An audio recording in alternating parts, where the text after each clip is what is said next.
Hi guys, today I'm going to be showing you how to tie a really good all-round feeder rig. So these are the components you're going to need.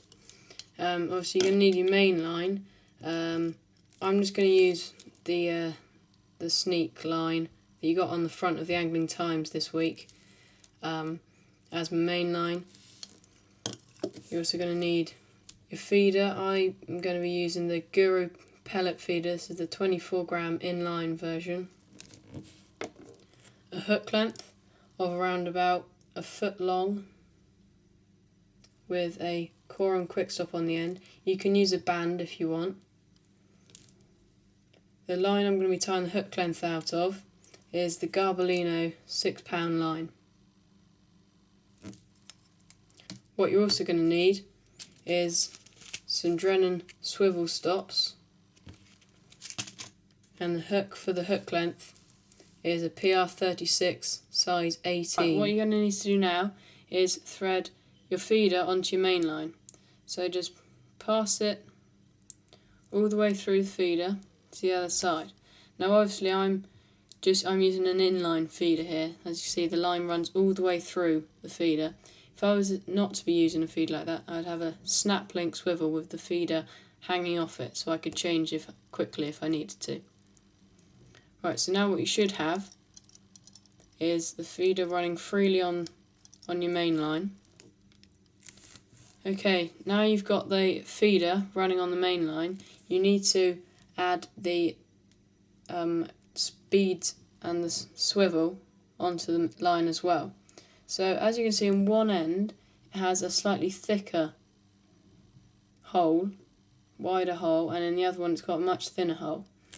What you need to do first of all is to take your main line and thread it through the small end, like the thin end, like so. Now the bead's running on the line.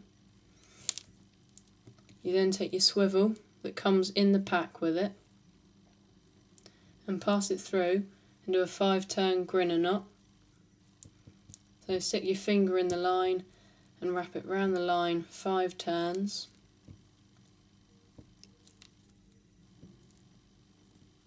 And then put it back through the hole that you created.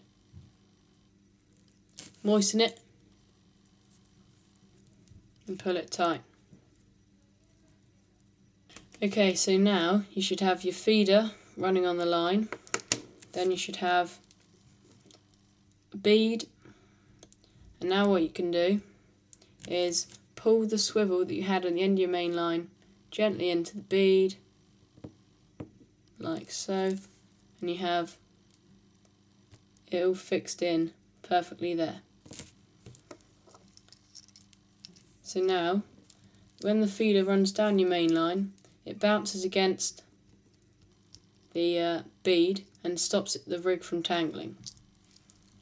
Right, so now you need to attach your hook length onto the bead. So what you've got to do is you push the loop of your hook length through the eye of the swivel, and then get your hook and pass it through the loop of your hook length again, and slowly draw it down past the knot and pull it tight. So what you should have now is your feeder running freely on the main line, which is then stopped by a Drennan swivel stop bead with a small size 11 swivel fitted in it. Then a hook length of around about a foot long with a corum quick stop on a loop which is on a hair rig to a size 18 PR36 hook. This rig is perfect for all species in the commercials. Very good for catching the carp. Just simply put pellets in there. And also you can use it to catch roach. Now you can just put micro pellets in here, only like 1mm, 2mm micro pellets, and then have, say, a couple of maggots on the hook, or a cast, or a bit of worm, and that will catch rope. The reason for the bead is that it stops tangles when the feeder hits it. When you cast it out sometimes, the feeder wobbles about a lot and the hook length can fly up and get tangled round it and everything. But with the bead, because the feeder hits that, it straightens all the line out and it prevents tangles. I see lots of people just using shots pinched on the line. That's also not good at all, as for one, you can't change your hook length quickly. 2, it weakens the line. And 3, it can just move up and down. So if you're fishing with a foot-long hook length at the start of the session, maybe after a fish or just reeling in sometimes, you can end up with a 6-inch hook length and you won't know as to what length you go back to. So it's always a good idea to use a swivel and this bead. Thanks for watching.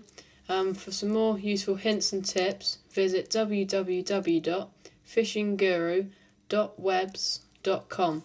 Thanks for watching, and I'll see you next time.